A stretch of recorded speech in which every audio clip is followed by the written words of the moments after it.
Focus reality and agro farming వారు premium farm land projects మన పొలం ఫేజ్ 1, 2 మరియు 3 కంప్లీట్ చేసుకొని మన పొలం phase 4 Wasar village at Narayana Khed లో ఆగస్టు 15 ఇండిపెండెన్స్ డే రోజు గ్రాండ్ లాంచ్ చేయడం జరుగుతోంది.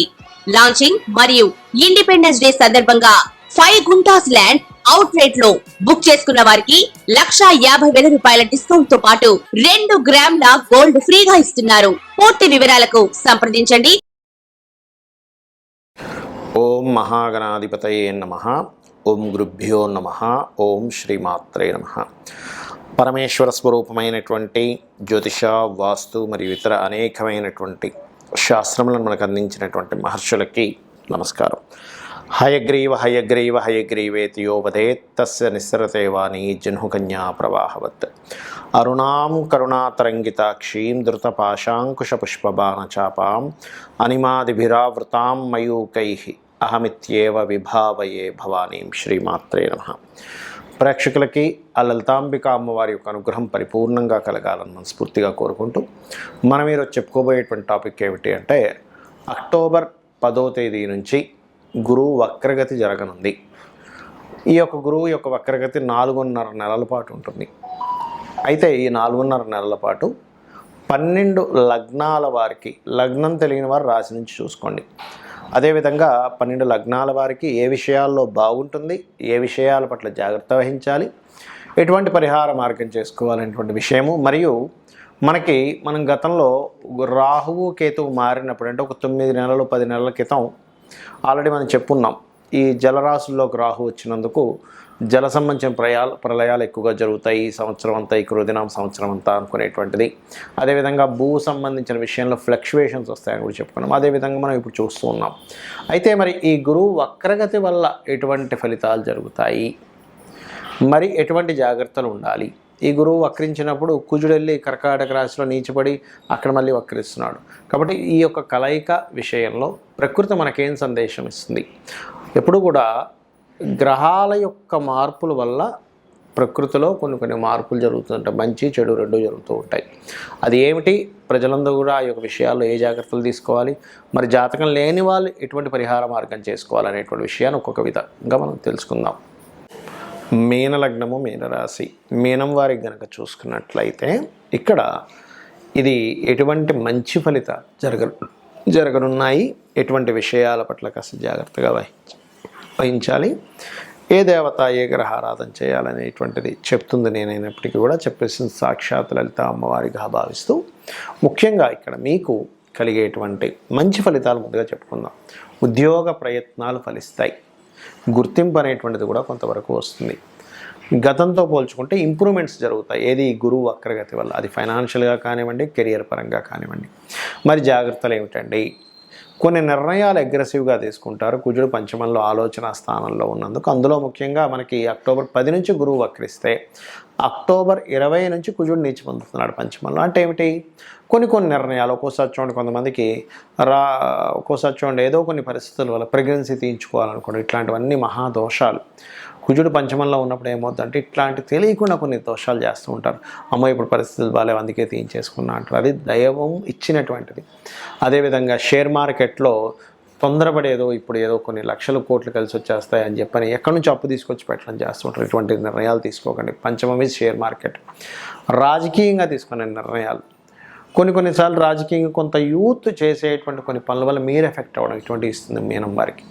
అయితే ఇక్కడ ఇందాక నేను చెప్పినట్టుగా ఉద్యోగము, అదేవిధంగా కొంతవరకు అంటే బయట దేశాలకు వెళ్ళి ఉద్యోగం చేసేటువంటి విషయాల్లో మాత్రం చాలా బాగుంది. కాకపోతే లగ్నంలో ఎప్పుడైతే రాహు సంచారం జరుగుతుందో ఇది ఇచ్చే ఫలితాలు ఏమిటంటే కొంతవరకు ఇది కొంత ఇమాజినేషన్ని, ఏదో తెలియని ఒక భయాన్ని క్రియేట్ చేస్తూ ఉంటుంది. అటువంటి వాటికి ఏమీ భయపడకండి, దుర్గానామాన్ని స్మరించండి. అలాగే మరొక విషయం ఏంటంటే ఇక్కడ సప్తమంలో కేతు ఉన్నందుకు, మీరు ఈ గురువు వక్రిస్తున్నందుకు వివాహ నిర్ణయాలకు సంబంధించిన విషయంలో రాబోయేటువంటి 5 నెలలు కొంత జాగ్రత్తగా ఉండండి. ఎందుకంటే ఎప్పుడైతే మనకి ఈ గురువు వక్రిస్తాడో అక్టోబర్ 10 నుంచి ఇక్కడ ఏం జరుగుతుంది, సప్తమ స్థానం మీద ఉండే గురు దృష్టి తగ్గిపోయింది. కేవలం కేతు ఉన్నాడు అక్కడ. అప్పుడు 12లో శని ఉన్నాడు, సప్తమంలో కేతు ఉన్నాడు. ఏమవుతుందంటే మనం తొందరపడేదో ఎక్స్ అయిపోతూ ఉంటాం. ఒక్కోసారి ఏమైపోతుందంటే ఈ బిజినెస్ పార్ట్నర్స్ విషయంలో కానివ్వండి, లేకపోతే వివాహ జీవిత భాగస్వామ్యం, ముఖ్యంగా వివాహ జీవిత భాగస్వామ్యం ఎంపిక చేసుకునే విషయంలో కానివ్వండి, ఒక 4 సంబంధాలు చూసేసరికి అవతల వాళ్ళు రిజెక్ట్ చేసేసరికి మనం 5వ సంబంధం దగ్గరికి వచ్చేసరికి ఏమైపోతుందంటే అబ్బా సర్లే వాళ్ళెవరూ ఇది అవ్వలేదు కదా, వీళ్ళైతే కొంచెం పాజిటివ్గా స్పందించారు కదా అని ముందు వెనక చూడకుండా వాళ్ళ మెంటాలిటీస్ మీకు సెట్ అవుతాయా లేవా, లేనట్టయితే వాళ్ళ వృత్తి మీకు కనెక్ట్ అవుతుందా లేదా, వాళ్ళ బ్యాక్గ్రౌండ్ ఏదైతే ఉందో మీకు సెట్ అవుతుందా లేదా. ఎందుకంటే అందరూ మంచి వాళ్ళే కానీ మనకు సెట్ అవ్వవు కొన్ని. వాళ్ళ అవతల వాళ్ళు చాలా మంచి వాళ్ళు అయి ఉంటారు కానీ మీ ఐడియాలజీకి, మీ యొక్క తత్వానికి, మీ గ్రహస్థితికి వాళ్ళు సెట్గా అనుకోసారి. అలా అని వాళ్ళు చెడ్డవాళ్ళు కాదు, మీరు చెడ్డవాళ్ళని కాదు. మీరు మంచివాళ్ళు, అవతల వాళ్ళు మంచివారే. మీకు ఇంకొక వ్యక్తికి సెట్ కాని వ్యక్తి మీకు సెట్ అవుతారు. ఇలా తెలుసుకోకుండా తొందరపడి నిర్ణయాలు తీసుకుంటారు. ఈ యొక్క విషయాల పట్ల కాస్త జాగ్రత్త వహించండి. ఇక నిత్యము కూడా దుర్గా ఆరాధన, గణపతి ఆరాధన చేయండి. శని, కుజ, కేతు, రాహు గ్రహాల దగ్గర దీపారాధన చేయండి. అన్ని విధాలు బాగుంటుంది. ఇప్పటి వరకు మనము ఫలానా లగ్నము లేదా ఫలానా రాశి అయితే ఏమవుతుందో అని చెప్పుకున్నాము. ఇప్పుడు గోచారంలో ఈ గ్రహాల వల్ల మనం చెప్పాను ఇందాక నేను మీకు ఏమని 10 నెలలు 11 నెలల క్రితం కూడా మనం 10 నెలల క్రితం 9 నెలల క్రితం మనం చెప్పుకున్నాం. రాహు మారినప్పుడు ఈ జల ప్రళయాలు, ఎందుకంటే జలరాశుల్లోకి రాహు వచ్చినందుకు అని చెప్పుకున్నాం. అది యాజ్ ఇట్ ఈజ్గా మనకు కనబడుతుంది. ఎందుకు అంటే ప్రకృతిలో మనకి రామాయణ మహాభారతాల్లో కూడా ఇట్లాంటి అంశాలు చాలా ఉంటాయి. భీష్ములు వారు కానీ ఇవన్నీ చెప్తూ ఉంటారు. అంటే ఏమిటి, ఈ గ్రహాలు ఇలా ఉన్నాయి, యుద్ధాలు రాబోతున్నాయి, ఇటువంటివన్నీ. అయితే మరి ఈ క్రోధినామ సంవత్సరంలో ఇంకా ఎటువంటి జాగ్రత్తలు తీసుకోవాలి? ఎందుకంటే ఈ కుజుడు నీచపడుతున్నాడు, ఈ గురువు వక్రించున్నాడు. గురువు రాహువు కుజ మధ్యలో ఉన్నాడు. గురువుని జీవకారకుడుగా చెప్తూ ఉంటారు శాస్త్రంలో, జీవుడు అంటారు. అది ఎక్కడి నుంచి వక్రిస్తున్నాడు? వృషభ రాశిలో ఉండి గురువు వెనక్కి వస్తున్నాడు. అంటే ఏమిటి, ఇక్కడ ఏం సంకేతం ఇస్తుంది? జ్యోతిష్శాస్త్రరీత్యా గురువు మనకి ఏం చెప్తున్నాడు? బృహస్పతి అతను వృషభ రాశిలో ఉండి వక్రిస్తున్నా అంటే ఏం చెప్తున్నాడు అనేది మనం అర్థం చేసుకోవాలి. ఒక మంచి సంకేతం ఇందులో ఉంది. ఏమిటంటే గురువు ఎప్పుడూ కూడా మనకి యాజ్ పర్ సైన్స్ పరంగా కూడా మనకి ఏదైనా శకలాలు భూమి మీదకి వస్తున్నాయంటే గురుత్వాకర్షణ శక్తి అంటారు. అంటే తన యొక్క శక్తితో తన వైపు తను లాక్కుంటాడు. అదేవిధంగా గురువు ఎప్పుడైతే జీవుడు అయినటువంటి గురువు, బృహస్పతికి సంకేతంగా ఉండేటువంటి గురుగ్రహం వెనక్కి ఎప్పుడైతే మేషంలోకి వస్తుందో తను మనల్ని కాపాడేటువంటి దాంట్లో ఉన్నాడు. అంటే దైవం ఎన్ని ప్రళయాలు ఎట్లాంటివి వస్తున్నా కాపాడే దీంట్లో కొంతవరకు మనకి యోగం ఉంది అని చెప్పొచ్చు. మరి ఆయన ఎక్కడి నుంచి వెనక్కి వస్తున్నాడు? శుక్ర రాశి నుంచి వెనక్కి వస్తున్నాడు. అంటే దాని యొక్క సంకేతం ఏమిటంటే ఇంకా మనకి కుజుడు ఎప్పుడైతే నీచ పొందుతున్నాడో ఈ యుద్ధ సంబంధించిన విషయాలు కానీ, వాటర్ రిలేటెడ్ సంబంధించిన, రైన్ రిలేటెడ్ సంబంధించిన విషయాలు కావచ్చు, సునామీలు లాంటివి కావచ్చు, యుద్ధాలు లాంటివి కావచ్చు, ప్రళయాలు కావచ్చు, ఇంకా ఉన్నాయి. కాబట్టి మీరు మీ ఫైనాన్షియల్ మ్యాటర్స్ విషయంలో చాలా జాగ్రత్తగా ఉండండి అని జూపిటర్ అక్కడ మనకి సంకేతం ఇస్తుంది. ఇప్పుడు చూడండి, మనకి శాస్త్రాల్లో కొన్ని నియమాలు చెప్పబడ్డాయి. ఒక సన్యాసి ఏ పూట కాపూటే అతను భిక్షాటన చేసుకుంటూ ధర్మబోధన చేసుకుంటూ ఉండాలట. కానీ ఒక గృహస్థు మాత్రం తన దగ్గర ఎప్పుడూ కూడా ఒక సంవత్సరానికి సరిపోయే అంత ధనం ఉండాలట. ఎందుకంటే గృహస్థు ఎప్పుడు ఎలాంటి కరువు కాటకాలు వస్తాయో తెలియదు. సంవత్సరం సరిపోయేంత ధనం ఉంటే ఇంట్లో ఉండేటువంటి వారికి ఎటువంటి ఇబ్బంది రాదు. ఏదైనా ప్రాబ్లం వచ్చినా సరే సర్వైవ్ అవ్వడానికి టైం పడుతుందని చెప్తుంది. కాబట్టి ఏమిటి, ఈ యొక్క గురువు ఎప్పుడైతే వృషభ రాశి నుంచి వెనక్కి వస్తున్నాడో కొన్ని దేశాల్లో ఆర్థిక మాన్యం పెరిగేటువంటి యోగము, ఫైనాన్షియల్ రిలేటెడ్ సంబంధించిన క్రైసిస్ లాంటివి పెరగనున్నాయి అనేటువంటి జూపిటర్ ఈ 5-6 నెలలు అంటే క్రోధినామ సంవత్సరం అయిపోయే వరకు దాని ప్రభావం ఉంది. కాబట్టి మీరు ఉన్న ధనాన్ని, ఉన్న ధాన్యాన్ని, తినుబండారాలని, వీటన్నిటినీ కాస్త జాగ్రత్తగా సేకరించుకొని ఉండండి అనేటువంటిది ఇక్కడ ఇచ్చేటువంటి ఒక సజెషన్. మరి ఇప్పటి వరకు మనం ఏదైతే ఫలానా రాశి అని చెప్పుకున్నాం, మరి రాశి తెలియదండి, లగ్నం తెలియదండి, నక్షత్రం తెలియదండి, మేమేం చేయాలి? చాలా సింపుల్, గుర్తుపెట్టుకోండి.